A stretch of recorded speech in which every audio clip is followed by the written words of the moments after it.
by 3. Wow.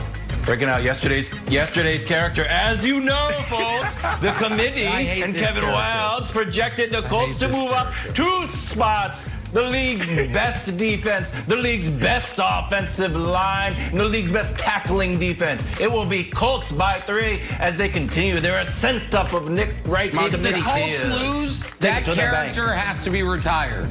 That voice and character has to be retired if the Colts lose. It's the worst character you Wildly amusing. Why don't you do this? Why don't you get your picks in before kickoff on Sunday for free for your chance to be a millionaire? For much more information, that's good, Wildes. You can head to the Fox Sports app. We're going to move on quickly. Now talk a little forward things first. Here we go.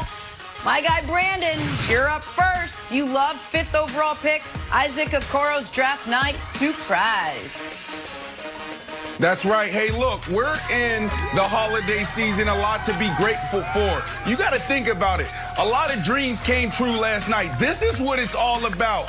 You look back and you're like, man, my parents took me up and down that road. They sacrificed day in and day out to get me to this point. And the first thing he does is celebrate his parents on his night. Isaac Okoro, great job, brother. I'm looking forward to watching your career. This is what it's all about. Now he's saying, hey, parents, I got you out the way. Now I'm going to go treat myself. Well, Boston Globe. Here's mine, Brandon. Boston Globe finally has an article on the most important man in sports, Cam Newton, and his hat maker, Alberto Hernandez. I am going to print out this article. If you're wondering what to get me for Christmas, I'm printing out this article. And I'm going to make signs like they have in Home Goods that say, like, live, laugh, love, and paste them all around my house. That's how many good quotes there are in this article. I'll read you one.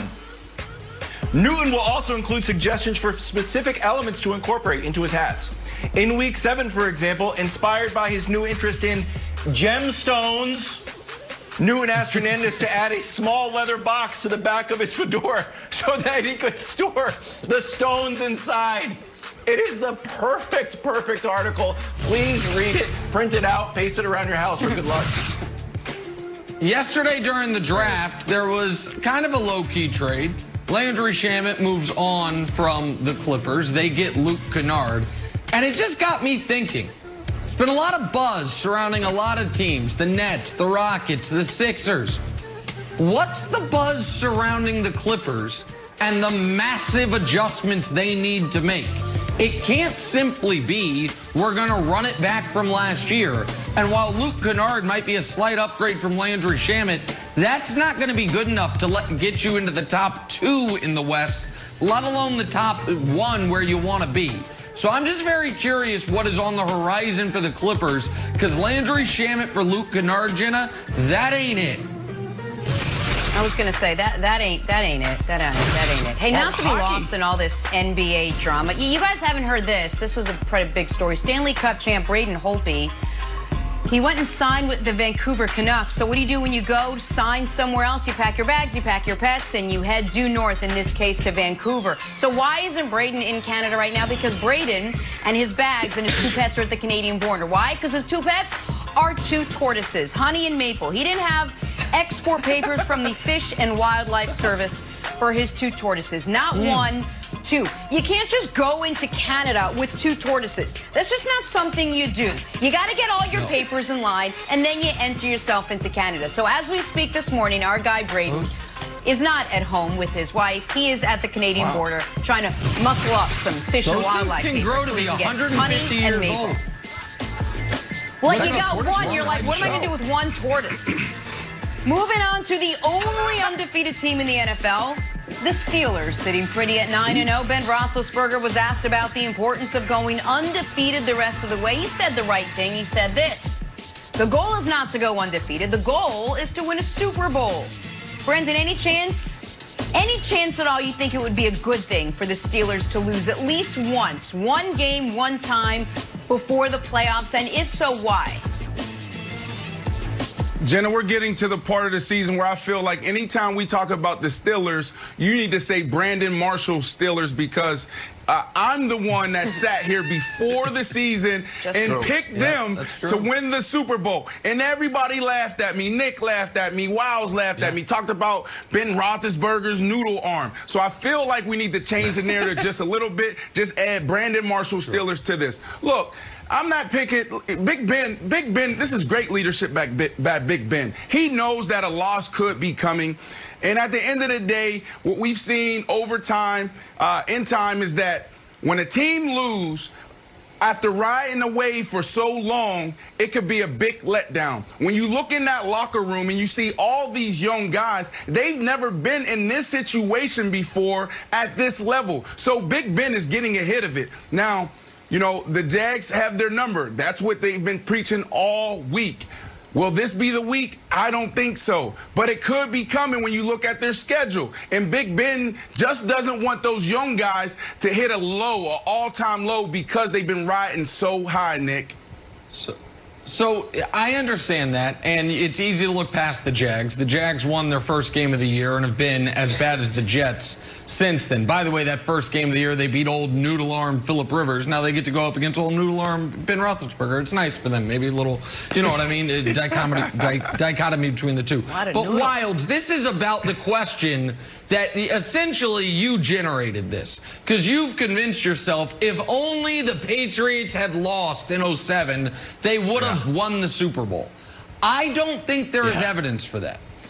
So two teams in NFL history have gone undefeated: the 72 Dolphins, who won the Super Bowl, and the 07 Pats, who lost the Super Bowl. So it's like, oh, maybe it's better to go 15-1.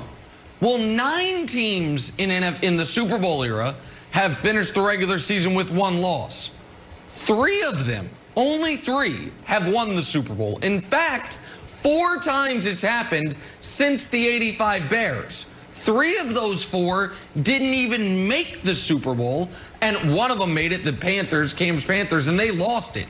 So this idea that 15-1 somehow positions you better for a championship than 16-0, I dismiss that idea. I don't think there's any evidence for it. What the Steelers need to be worried about, Wilds, is getting that 1 seed, and 16-0 is the only way it's guaranteed for them. So I don't think a loss in any way, shape, or form would be good for them. Yeah, it's any port in the storm for that Patriot season for me. I'm just looking for a reason, not just that, you know, the helmet catch. It just still bothers me. All right, so the question for you is this, Nick, since it would probably be about your Chiefs. What if the bye is locked up? What if the Chiefs lose another game? The bye is locked up.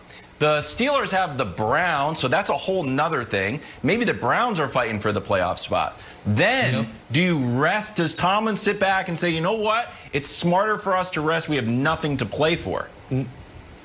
No, so I don't like teams personally, and Brandon, I know you hadn't been in this position as a player where, you know, you locked up the 1 seed, but you can still give us the player's perspective on it. I don't like teams resting in week 17 if they have the bye on the horizon, because I think that's too much time off.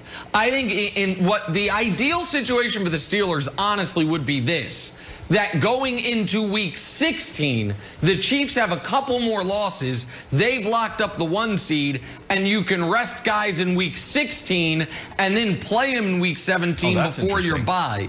But that's very rare to have it locked up that much in advance. But Brandon, for a team that's rolling, I wouldn't think you would want to have consecutive weeks off if you're 14-1 or 15-0 and potentially break all that momentum going into the biggest spot of the season for you, Brandon. Yeah, I agree. If I'm the head coach, I'll probably approach it like it's preseason, the first preseason game or the second preseason game. A lot of people out there may not know, but that first preseason game, well, yeah, of course you guys know this. You guys are avid football fans. But that first preseason game, you're seeing your starters maybe take a drive or 2. That second one, you want to see those starters play a half. So that's how I would approach it. Yeah, Nick, I'm with you. Taking off 2 weeks is way too long, but there are some savvy veterans veterans that would want that, and they will be in that room asking the coach, hey, let us take off. I need this time. I need to rest. I need to heal. There's a lot of guys right now at this part of the season that's literally using tape to hold on their arms, their legs, and just trying to get out there to get through practice and get through another week. Warriors. All right, guys, you know how sometimes we wish teams would be more honest with the media? Well, sometimes less is more.